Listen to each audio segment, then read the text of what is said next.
Welcome everyone to the first in our three-part webinar series exploring how leaders can better respond to an increasing and accelerating appetite for change. My name is David Webb and I'm a director here at Practicus. In the 9 years I've been here, it's been mainly on the client engagement side of things, but I have worked in delivery as well, so hopefully I can add a little bit of content to the conversation. For many leaders who shoulder the responsibility for change delivery, the pandemic of the last 6 months has added more layers of ambiguity and insecurity on an already complex environment. Certainly that is the picture we're seeing in the programmes of work we're engaged with, and a similar picture is being relayed to us by our community. Today, we're going to be grappling with a number of issues surrounding change delivery, including challenging the convention that you can manage change, and exploring how leaders of change can achieve better and more sustainable outcomes in what is a more challenging environment. But before we jump into that, let me introduce our guest panellists today, who are joining us in person in our socially distanced studio, of course, a couple of metres apart. So Catherine Hayes is the author of her recently released book, Transitional Leadership, Navigating the Complexities of Organisational Change. Catchy title there, Kath. She's a specialist in organisational change and cultural transformation and has a wealth of experience supporting and facilitating large corporates like Schroders and Morgan Stanley through change. She spent 26 years, I understand, in the financial sector and 12 years in health and retail, designing and facilitating global development, change and transformation programs. Her passion is for supporting leaders and helping them acquire transitional leadership capabilities to become better leaders of change. Indeed, she is currently in the process of forming a transitional leadership centre to do just that. We also have Steve Jackson. Steve is a seasoned change and transformation leader who has worked as a Practicus consultant, leading many a change programme over more years than perhaps we'd be prepared to acknowledge. In his most recent successful engagement, it saw him deliver a global shared services transformation for the medical devices giant Smith & Nephew over a 3-year period. Across banking, pharmaceuticals, medical devices and chemicals, Steve has an enviable track record of successful delivery and one that the Practicus team has seen close up over the last 15 years. So ladies and gentlemen, I give you our panel. So now we're going to get into it. I think this is all predicated on if we could manage change, we wouldn't be where we are today in the world, and your book that you've written, Kath, is predicated on that. So I'm going to start with the question, what is wrong with the traditional viewpoint on managing change? I mean, put simply, it's built on an old paradigm of simplicity and control. So if we look at the environment today and we look at how organisations are functioning, they're not simple. They are complex. We can't control the way in which the universe is working, but somehow we've created this context, this mindset that if we can have things controlled and have them the way we want them, and they're simple, then the world is good. Of course, that creates a kind of left to right linear journey that when organisations start to implement change, they realise they're dealing with a whole different ballgame. It's what I call the transitional space. And my experience is a lot of organisations and leaders today don't know how to work with a transitional space. I don't know what you think, Steve. Yeah, I think the point is that every change, and it's fed back in some of the feedback prior to the session, which is every single individual in an organisation will see a change differently, and they'll all have a different journey to get to that destination. So often you go into an organisation, and although there is a single vision by somebody of what they want to do, that isn't shared across the other leaders in the organisation. And unless there is a conversation and a way of getting that conversation shared, you'll be fighting that forever. So the change concept of going in and having a methodology approach that says you can just do this through a change management technique or style doesn't work, because everyone's interpreting the change journey differently for them and for their particular part or division. Mm-hmm. Okay. So you mentioned there we had some feedback before the webinar, so I think this is probably a good opportunity for me to just talk about some of those things ahead of our second question. So some of the things that came out consistently, and thanks to you all for contributing on the webinar. We had an over-reliance on technical expertise, meaning leaders don't understand the change concepts themselves. We had a lack of joined-up senior support, perhaps infighting between different parts of the business, a lack of a clear vision and an upfront understanding of exactly what they wanted changed and delivered, and also genuine stakeholder engagement to align agendas. and get actionable consensus. So they were some of the key things. So bearing that in mind, the second question I've got for you both, and I'm going to start with you, Steve, this time. So why do you think that organisations fail to break away from this way of thinking? I think at the heart of it is risk. I think the fear that people have of failure, certainly in the Western corporate culture, is such that people will try and let a change manager come in and carry the risk for them, or they will try and distance themselves from the impact of that change, so in case it goes wrong. So I think there is an issue of people really sitting down together and feeling that they're giving up power. So the idea that they can actually sit down in a room with each other and agree something where they deem that they might be losing control. The number of times that I've been in organisations that feel that this statement, I can't do it unless I own the resources, or I own the people, or I own the part of the organisation, and yet they're aspiring to a matrix organisation, and they really can't get that over that mind shift. So I think the idea of getting a conversation about change and getting people to share the journey together, even though they don't own it all, is a risky thing to do, and it's not one that we've instigated into our organisations very well. Kath? I think you bring up some really interesting points there about power and how is power utilised. And it's something that goes overlooked and unseen in so many different organisations. But I've found that successfully navigating change does require mutuality-based environments. So the traditional practices based on command and control, which is individual accountability and responsibility, doesn't allow the organisation to be able to fully leverage the resources that you've got that you need to work with complex change environments. So when people are held to individually be accountable and responsible, they create fear environments. They can't work together. They can't leverage the power of the collective. And therefore then the organisations then start leaning on, as you pointed out, following the methodology mindset, hoping that that's going to get them outcomes. And unfortunately, it doesn't deliver the results. Mm-hmm. Okay. So just going back to some of that, before we go on to the next question, just going back to some of those bits of feedback then. So we've talked about getting leadership properly on board, understanding change, getting them aligned. How do you go about that? Well, one of the first things I've tried to do in organisations is separate the two discussions. There are two discussions that should be happening in an organisation. One of them is what we call the design conversation, which is where the leaders should be sitting down as a leadership team, agreeing what they want their function or area of the business to look like today and in the future. And that should be happening in perpetuity. That should be happening all the time. And establishing those forums, often you can go into an organisation and realise they're just not there. The change journey is based on one person's vision or one person's passion, and nobody else is going on the same journey. And there's no conversation happening in the leadership team about where they want their function or department to go. And they focus everything on a current project or a current initiative, which is where the cost is. So there's two conversations really. One is about instigating a design forum that really is low cost, because it should be a leader's job to have these conversations, facilitating that conversation. And then the second part of it is then having the delivery capability. That's the project. That's the bit that costs the money. But the design conversation is free, and it just needs good facilitation, and it needs people to be held accountable for the change. So if you can separate those conversations, and you can actually get the business to realize that talking about design of a function or an area, what it wants to look like today and what it wants to look like in 5 years' time, is something they should be doing and should be having all the time as their leadership team, because without the fear of it triggering a project of change. Without the fear of suddenly, it's on the back of you about to change something I feel passionate about, something I've built over the last 5 years. If you can disconnect that, you can get people to partake in the conversation about where they're going to go without the fear of it meaning that their area is going to be affected from it. Yeah. So I think it's really about breaking those conversations apart. Okay.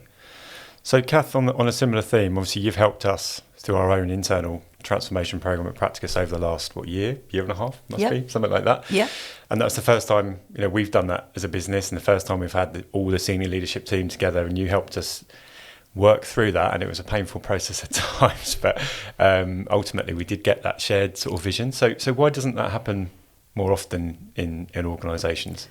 It's a great question, and again, it's another one of those things that seems to sit underneath the carpet, really, that in terms of how people don't share because they get very focused on their own areas and their areas of expertise. I mean, if we go back to this Western mindset of this whole notion of knowledge is power. So what tends to happen in organisations, I mean, the term that was called originally silos, that we become very a knowledge-based society. So people tend to feel that they don't want to be part of an agenda, that they don't have the depth and the knowledge and the skills to participate in and deliver on. So, if you look at the fact that change is part of everything, regardless of the technical discipline, change is a dimension of every part of an organisation. And yet people lean into this capacity of Steve's just saying of thinking you're going to have a change expert. That's not my area of expertise. I'll stay out of that and I'll allow them to deliver it. Mm-hmm. And of course, when you do that, you cannot build collective ownership, you cannot build collective insight, and you can't leverage your resources. Mm-hmm. And that's why. Mm-hmm.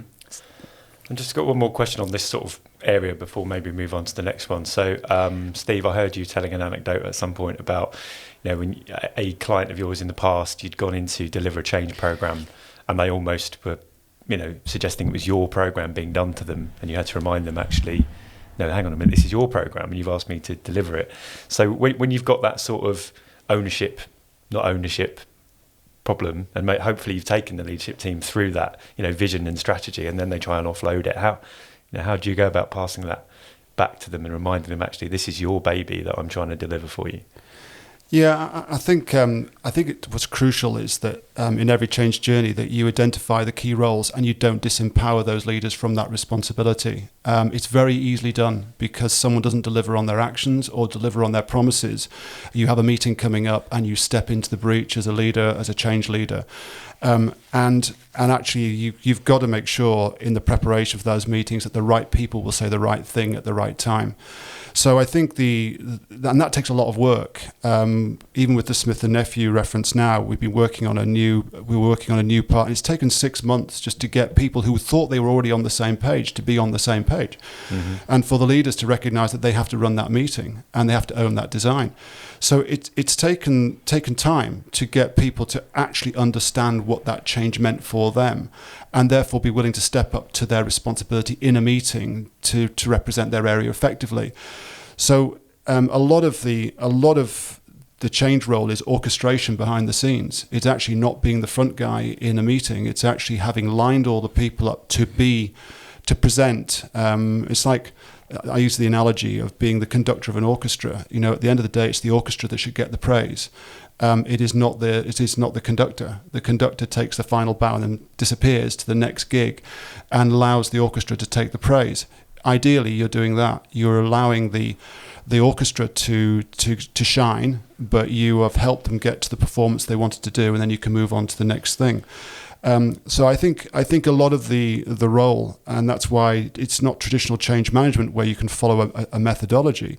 It is about facilitation and mediation. And I mean mediation because it is sometimes like warring factions, and you have to put them in a room together and say, why do you two not get on? Mm-hmm. And you have to come to a conclusion that you have to get on. Your leaders in, say, finance or IT or whatever, you have to agree, because this change will not happen unless you two agree.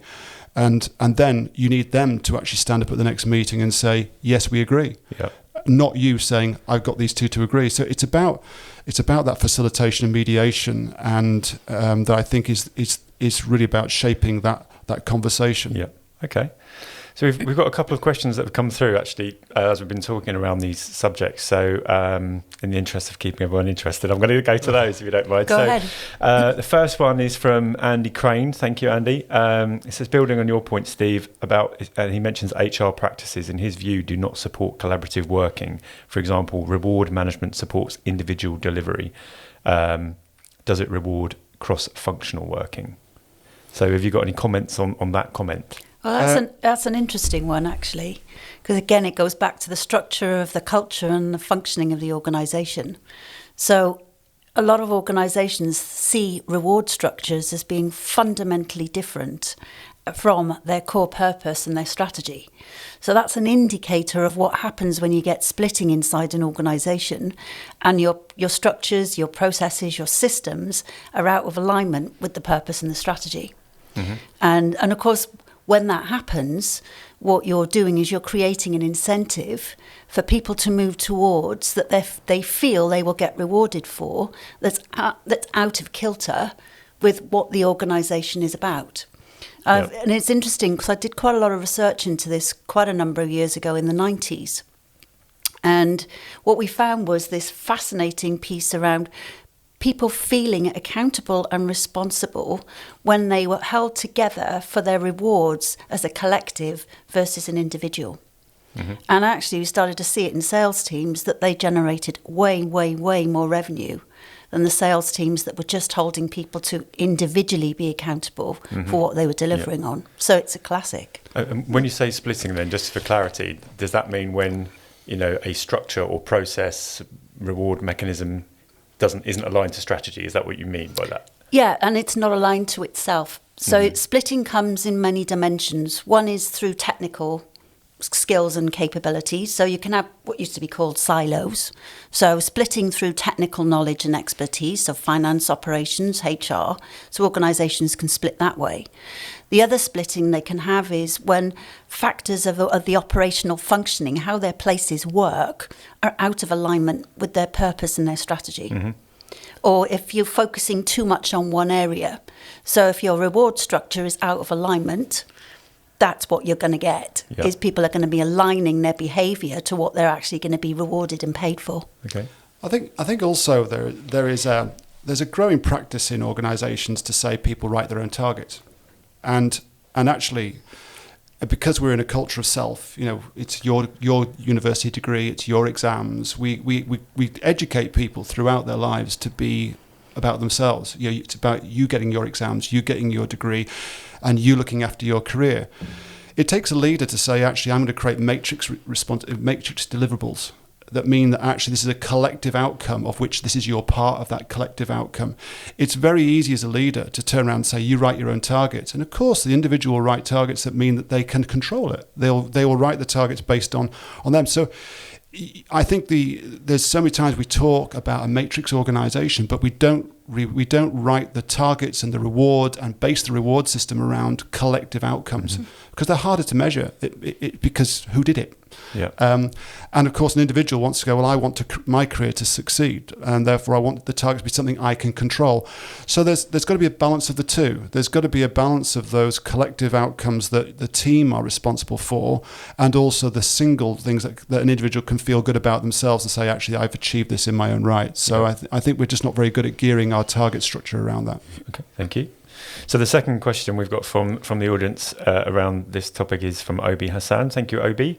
So dealing with uncertainty and ambiguity requires taking risks, doing things differently to innovate and learning what works and what doesn't.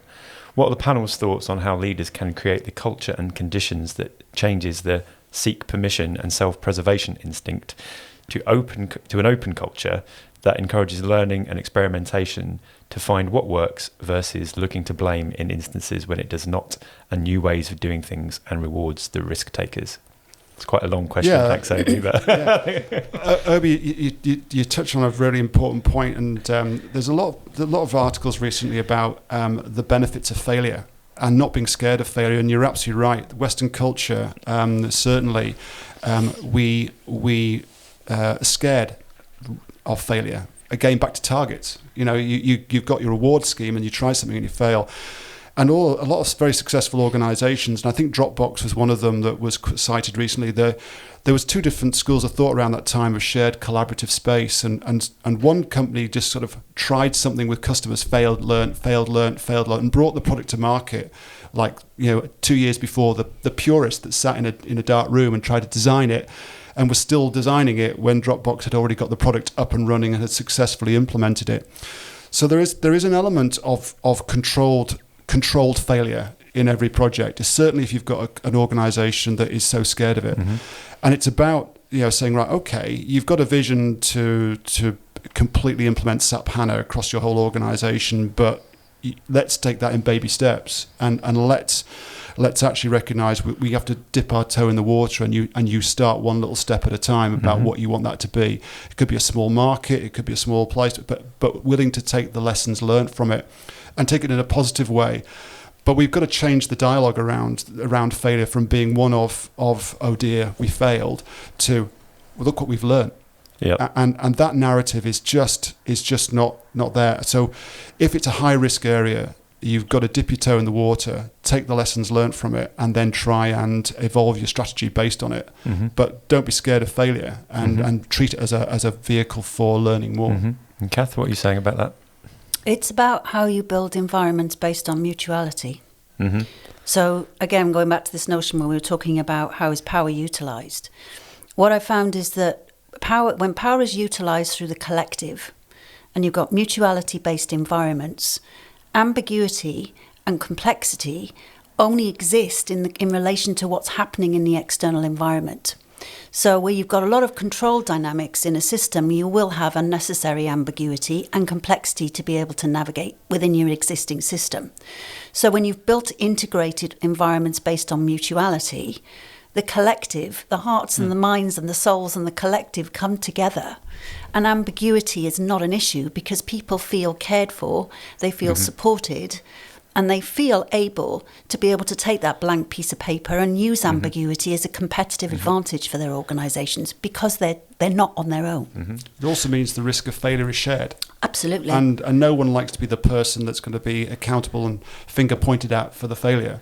But you by that mutuality and by creating that environment, the risk to do something, if you take it through the design conversation, if the collective design forum agrees to do something and take that risk collectively, then that risk is shared and no individual feels the pain of having made the decision on their own. So I think that links back. Yeah. Absolutely. Okay. So that sort of leads us into our sort of third question on the list, actually. I think we already started going into it, but I'll ask it anyway in case there's anything else you want to add. So if we're all guilty of oversimplification and no one really knows the full truth or is in any real control, how do we approach things differently as leaders? Well, I think this is the interesting thing, isn't it? Is to lean into these dimensions of complexity is bad and simplicity is good. But actually what I've found is that organisations that can honour complexity, where we've just been building on that process of mutuality, this is how they leverage complexity by bringing lots and lots of different perspectives together in mutuality-based environments, means that they can navigate those different dimensions that emerge and as and when they emerge. So you're not leaning into an either-or frame of reference. You're leaning into a kind of both and, let's look at this stuff, let's bring diverse thinking together, let's bring diverse skill sets together to be able to navigate these different dimensions and territories.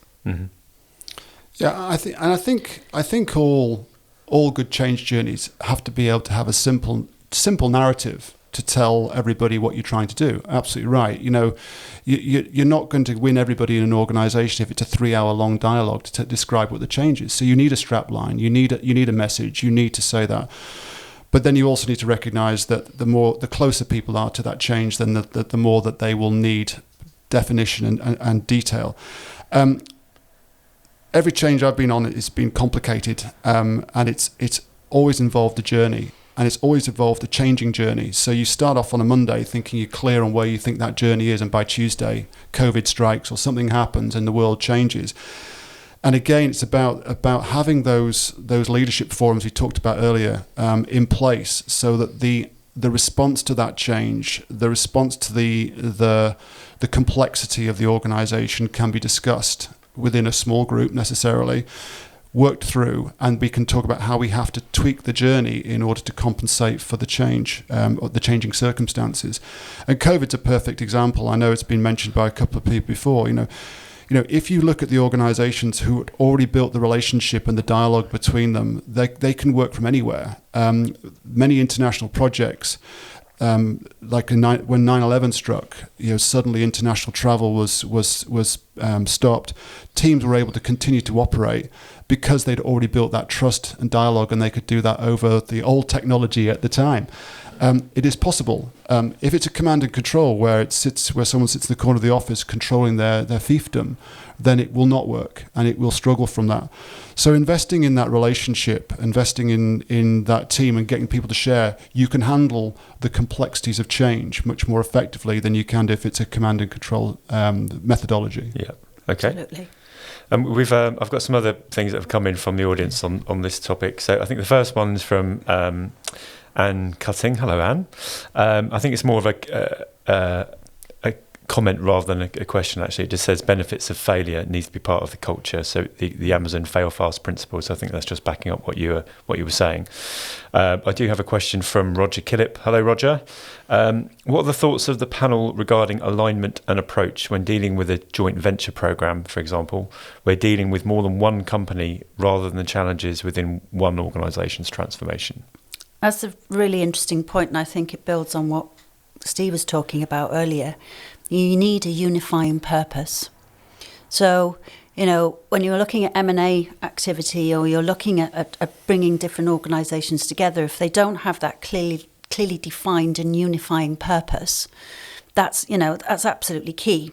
But the other question then is about looking at the dynamics in the operational functioning of those different entities. So a lot of M&A activities happen purely through numbers. It looks good on paper. That will be good. That will be ready. But what a lot of organisations don't do is understand the nature of the operational functioning. Saw the classic of this when I was working at Morgan Stanley many years ago when they merged with a credit card company, Dean Witter. Looked good, two financial organisations. When we came together, they had very, very different capabilities about how they went about doing their business. And there was a serious falling out at the top. And within 13 weeks, the Morgan Stanley CEO left, and the whole system, a 40,000 person organisation, was completely broken off the back of the fact that the mindset in which Morgan Stanley worked and the core capabilities, which was basically relationship and expert, was fundamentally different to the credit card company, which was production. Mm-hmm. And so if you don't understand the dimensions of operational functioning and how organisations work, you're asking for trouble. You're asking for serious trouble. Absolutely. Yeah, and I think again, it's similar to a big organisation, whether it be third party or whatever. Many functions inside a big organisation run like they're independent third parties anyway. So in fact, it's a similar. Yes, you have one CEO you can ultimately arbitrate this to and get that agreement, and you hopefully have a similar culture. Hopefully. But in many organisations, certainly in the pharmaceutical section, R&D are an entity to themselves, run almost as a separate organisation against the manufacturing and the functions. But I think we touched on it earlier, and I didn't raise it, but I think that's where the role of the independent change consultant really comes in as facilitators of this. It's like a marriage guidance for service. It really is, because the role that we can play, and I know many of the people on this call are independent change consultants, but the reality is that you can go in without any loyalty to one side or the other, and just ask the stupid question, say, what is it you are collectively trying to achieve? You don't have to get on, but if you have a collective commercial outcome you want, you can make it work. You don't have to love each other. You can actually just say, look, as long as we want to still raise the kids together, we're all right.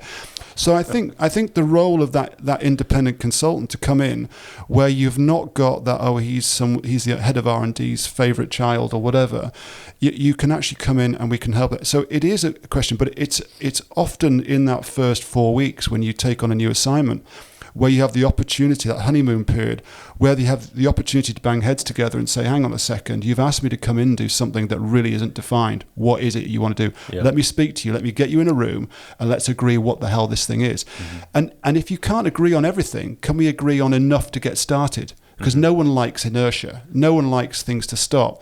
But if we can agree that at least we're going to do this bit whilst we shape the rest, let's get started and move it. Because once you start doing stuff, the dynamics start to work. But it's a really important role that we on this network, I think, play as change consultants to really facilitate those conversations and get the relationship where it needs to be to deliver the outcome they want. Mm-hmm.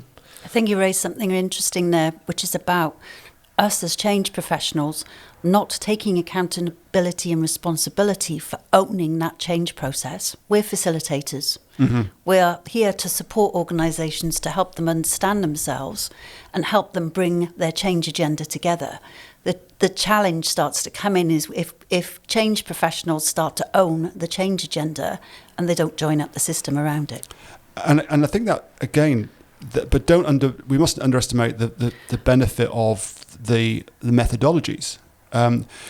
The absolutely, when you have a conversation with a senior leader and they raise a number of risks or assumptions or issues or dependencies that are bothering them, we need to make sure they are being hammered into a RAID log, they're hammered into the methodology somewhere so that they can see they've been listened to. It's not a conversation that they feel it's just been a very subjective conversation. The importance of a PMO, the importance of project managers behind all of this to make sure that that everything that is said is captured and able to be held not as evidence, but as such as a record of what's been said and how it's been said is vitally important. And I think part of the benefit of the success in Smith and Nephew was because the role I was able to play was allowed to facilitate the change through a Smith and Nephew leader. So I wasn't the front man, somebody else was. I was just kind of in the background pulling some strings and trying to help. But most importantly, and more importantly in a way, was the PMO support behind that, which was actually making sure that meetings were being booked, people were turning up, things were being minuted, minutes were being shared, RAID logs were being recorded, so that there was nowhere to hide when someone said, I didn't say that. You said, yes, you did. It's there. You can't hide from what you agreed to do on that day. So I think those two things have got to go hand in hand. Yeah. Okay. So we've got 4 more questions that have come in along this theme. I'm going to miss the first one out, which is Boyd's, I'm afraid. So sorry, Boyd, when I get back to the office. So I'm going to go for the questions that come from people who don't work for us. So Simon Barkley says, Catherine, he's very interested by your mutuality concept. Can you say how it relates to the need to get leaders to take individual accountability for delivery of specific objectives, especially those that require complex orchestration across the organisation? Go. I think, if we were looking at mutuality, we could probably spend from now until this time next week talking about the dimensions of mutuality. But the fundamental factor is about that collective ownership.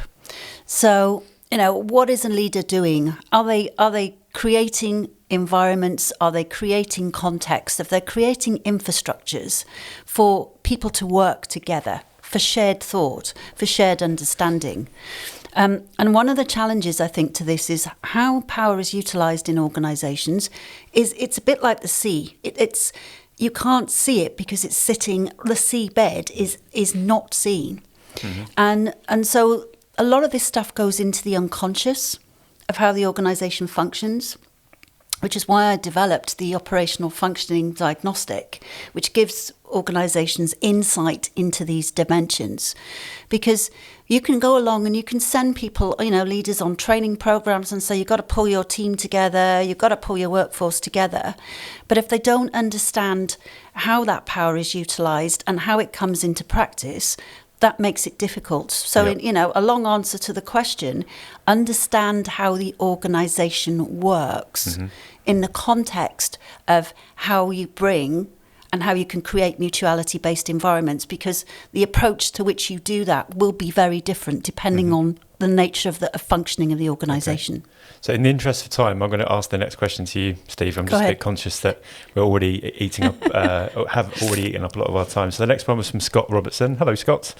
COVID has meant that organisations have had to change rapidly, and many have done so very successfully. Do we overcomplicate normal change processes, and how do we harness the agility that has been shown to be possible over the last 6 months?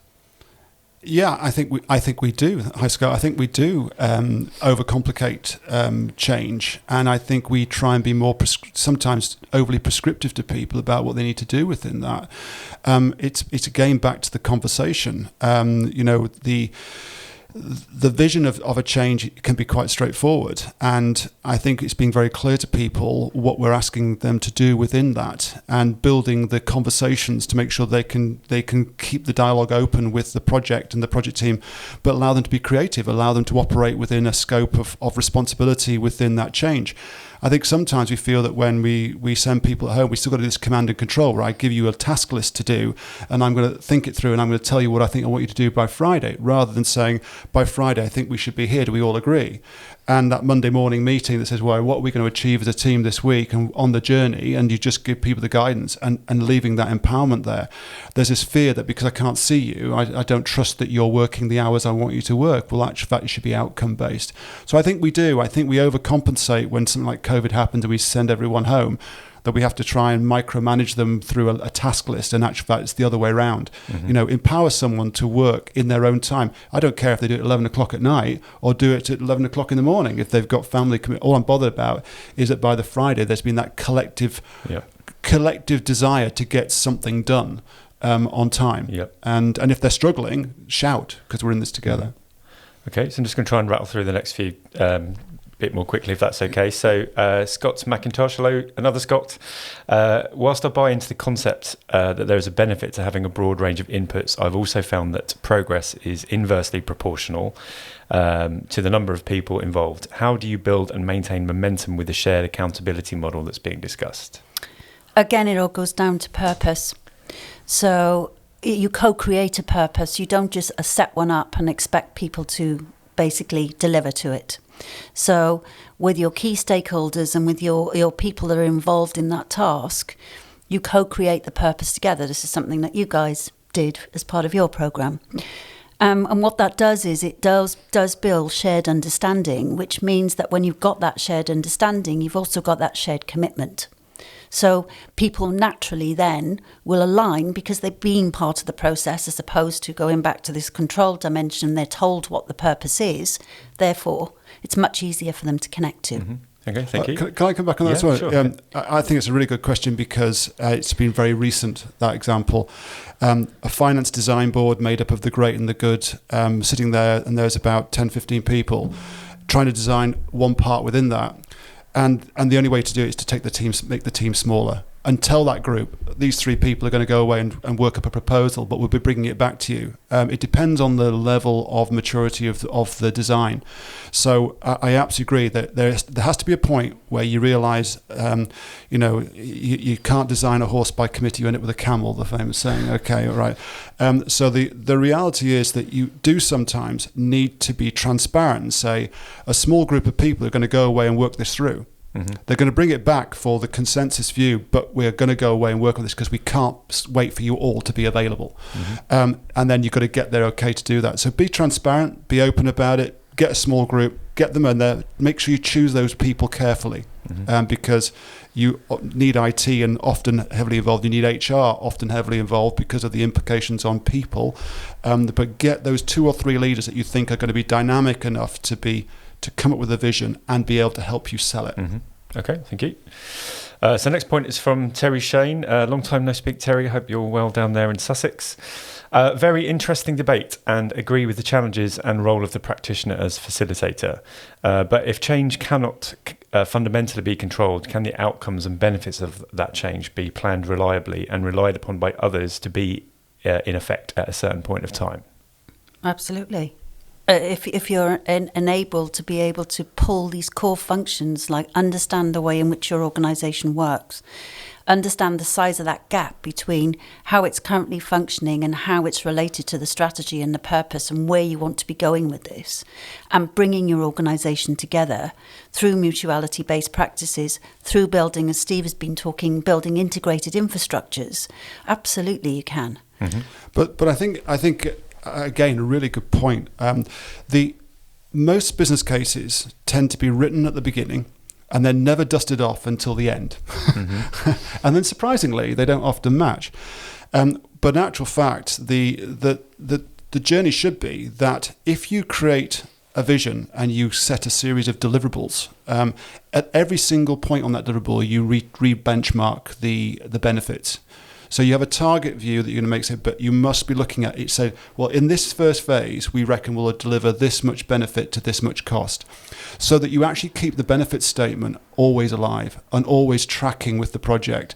Because absolutely right, we shouldn't be scared of a point in time saying, this isn't on track to deliver anything, let's stop. Mm-hmm. Let's stop it now, because we're not going to keep going for 2 years just because I've got a job to do it. It should stop, because that's the right thing to do. So I think the trick is we've got to be much more dynamic in the way costs and benefits are tracked throughout a program, and make sure that every milestone, every key deliverable is a revisiting of those metrics to make sure that the world hasn't changed and the figures still stack up. Okay. So I'm just going to take one more question on this bit then. So it's from Mark Hurston. Hello, Mark. What are the thoughts of the panel in managing change where it involves organisations that are separating and where the objectives are not necessarily in alignment? Again, it goes back to your practices. If organisations are separating, then what is the purpose of the separation? And what is the future purpose of where those organisations are going to? And building on what Steve was just saying, if you're separating, great. Are you doing that with integrity? Are you doing that with mutuality? Are the organisations that are then separating, what is the core purpose of that new organisation, which it will be? How's that going to be similar or different? What's the kind of functioning and what's that organisation going to be stepping into, which is its future intent of where it's going to? So again, in the same way as having clearly defined purpose works for helping to navigate, and as Steve just been talking about incremental changes, you still got to have that unifying focus of organisations that are splitting to create that context around it, but you're still doing that with a mutuality integrated way of doing it. Mm-hmm. Yeah, it's the business drivers. If you keep it objective, and I think there's been again in the questionnaires before this, the emotional relationship that people build within an organisation, it's really hard. It's really hard when you suddenly realise people you've worked with for 20 years, you suddenly that they're. But unfortunately, the only dialogue you can end up doing is coming back to the business drivers that are driving that in the first place. So why is the separation happening? Is it a positive thing because you've now got to a point where by separating the two parts will be better and they'll flourish? Or are you separating because one part's actually going to be sold off and actually going to get offshored or something like that? They're very different stories. But in either case, the story's got to be tell the story. Mm-hmm. Just tell it. Don't hide it. Tell it, warts and all. And make sure that you've involved HR if it's the latter and it's a negative outcome for people. Make sure HR have been heavily involved in that conversation. But actually don't hide from it. People want to know. What they don't want to know is that they hear rumours something's happening and they don't know what that means for them. And it's the hardest part of all, because that means leaders have actually got to have one-to-ones. They've actually got to find the time, not only to tell them once, but to keep the dialogue going with individuals. And that is even harder in many cases than a growth story. But it's be very clear why you're doing it. And try and keep it objective, but make damn sure that the protection of the individuals is taken care of. Thank you. I think you raised something also very interesting. A lot of leaders today don't like saying "I don't know," and they don't like shouting about the fact that they don't know, and therefore they kind of can be reluctant to be honest, to be open, to be transparent. But that's the only thing you can do from a point of view of integrity around mutuality, is to be what you can be.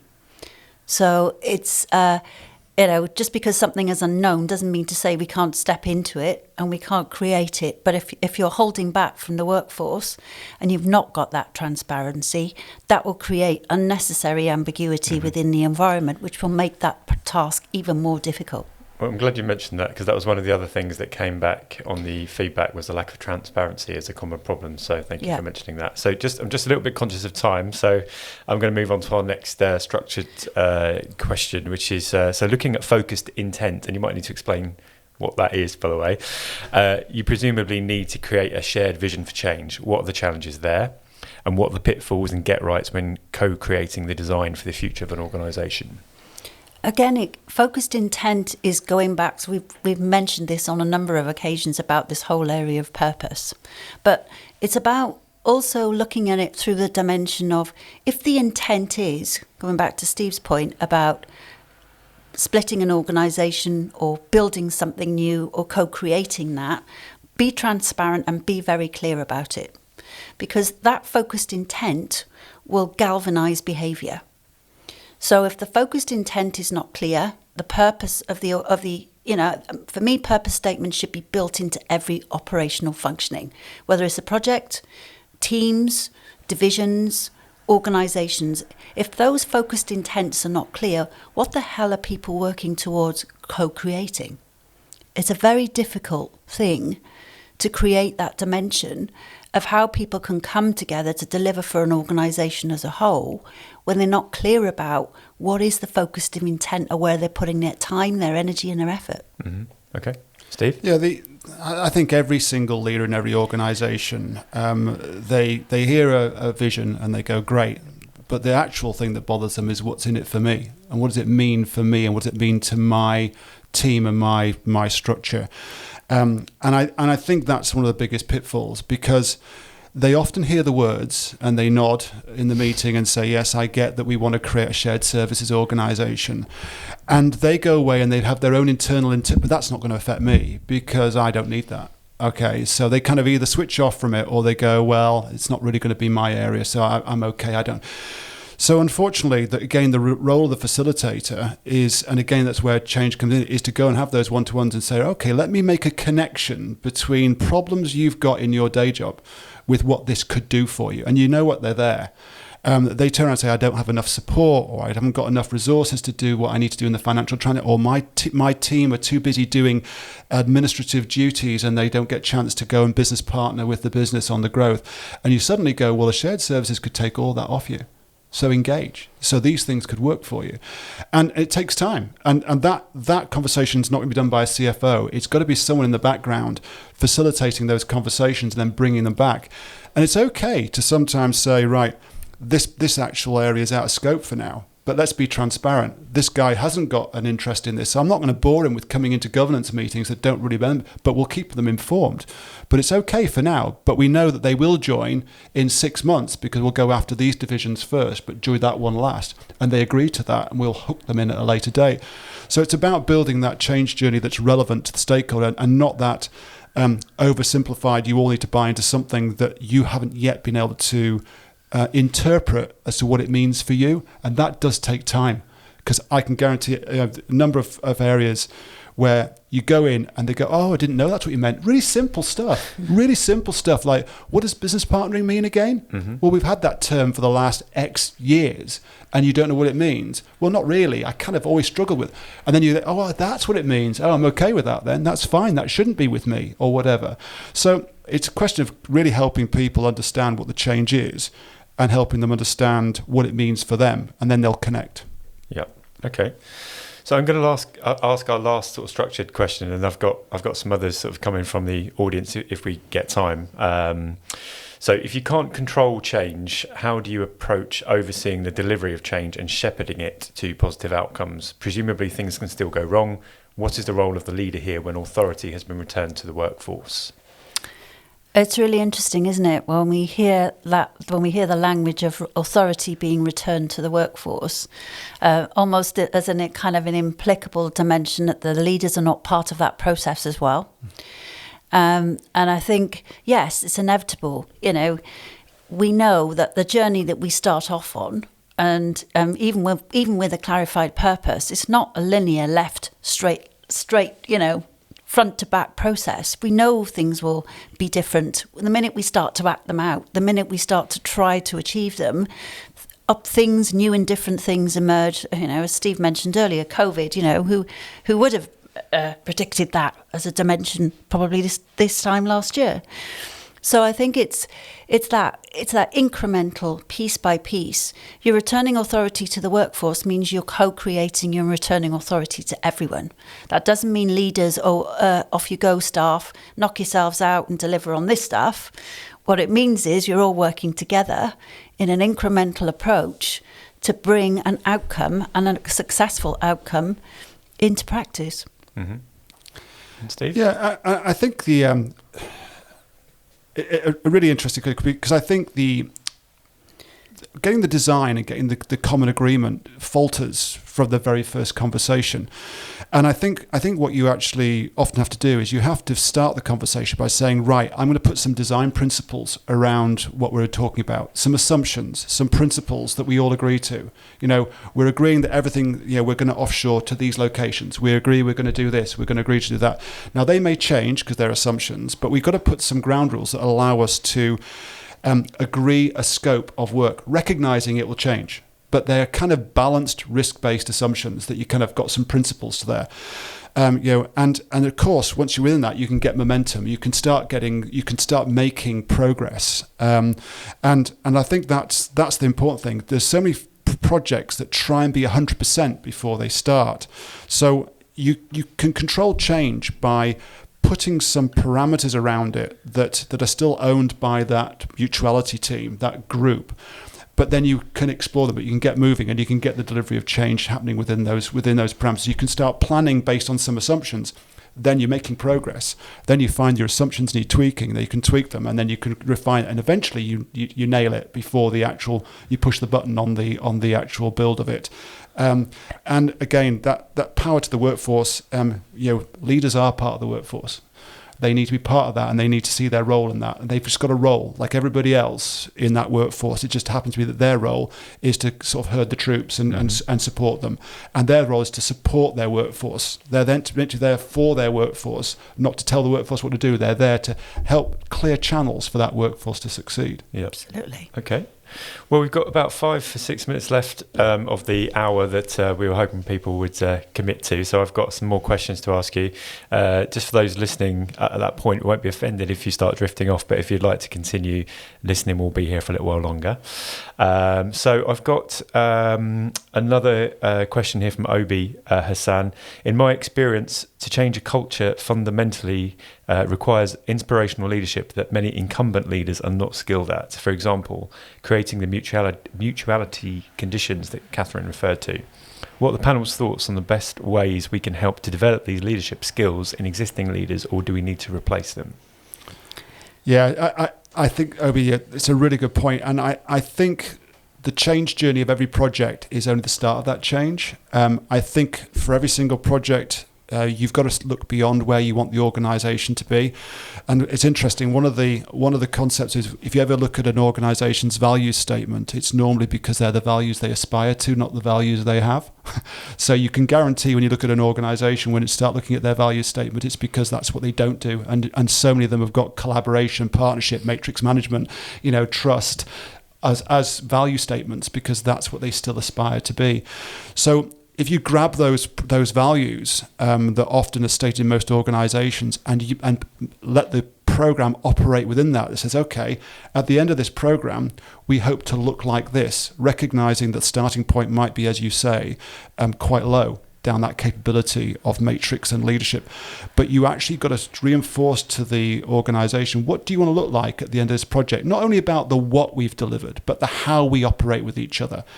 And recognise that one of the big deliverables of the project is not only the implementation of the system or the implementation of the change, but it's also the behavioural side of it that comes with it. But it won't happen in 1 year or 2 years or 3 years. You've got to only sow the seeds of that change. And hopefully you start putting the leadership in and utilising HR as well, because actually this is where we can help HR as well step up to the game they want to play, which is actually really helping the development of capabilities and skills in an organisation. So HR have a key role to play in helping values be embedded into an organisation. You raised something really interesting there, which is quite often what I find is that the values are just held at an espoused level. So they're not built into the infrastructures of the compensation processes we were on the reward we were talking about earlier. They're not built into the development processes. Integrity practiced at a strategic level is a fundamentally different behavioural dimension to integrity that's practiced. So a university graduate coming in, because they're operating in very different contexts. And one of the things I've done quite a lot and I've seen is these infrastructures need to be built so people can see what those behaviours look like. We call them value-based behaviour, but it's what do they look like in practice? And until people can know those things and see them and see what those different contexts are, it's very difficult to embed those into one way in which the organisation works. Mm-hmm. Okay. So we've got time for, this is the last question before we sort of wrap up, I think. So from Chris Hallam, my experience has been largely in human-to-human transformation. Sounds interesting, Chris. Usually involving difficult conversations about personal behaviour and the impact of those behaviours on others. What is the panel's experience of the difficult conversations they've had to have in this transition space? That's a really good question, and they are really difficult conversations. Those, and I can't deny the fact that they leave you extremely nervous before, during, and after. I think it's a question of head on and keeping it objective. The most important thing is to remove the emotion from these and focus it on the outcome that is being affected by the behaviour. I think the second that you get into the he said, she said world, it's very, very difficult. But if you look at it as about the outcome, then it does help, and you can focus it on the objective. And I think also it's about going into the conversation about the positive development of the bad behaviour, not the calling it out and saying, it's about how can we help you manage this thing better, rather than saying I want to tell you how bad you are. It's about how to actually go in and have the conversation. So an example would be that a senior stakeholder blocking the progress, you actually go and speak to another peer of theirs and actually ask the question, is there something I can do to help?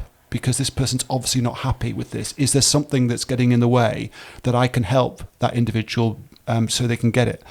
And all that does is it makes the problem aware, but it's done in a constructive, positive way than there being a right pain in the neck. Yeah. Okay, so I think those human to human transitions are really about finding out what's getting in that person's way and actually trying to do it as a developmental approach rather than a negative approach.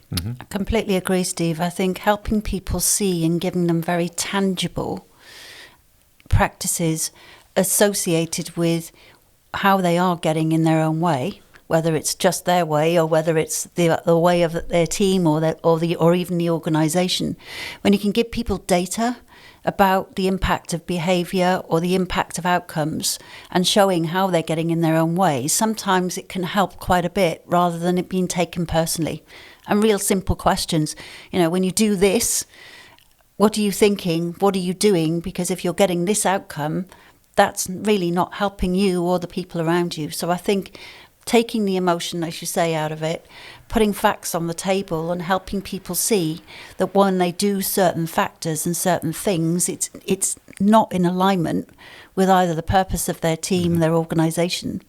Makes it clear.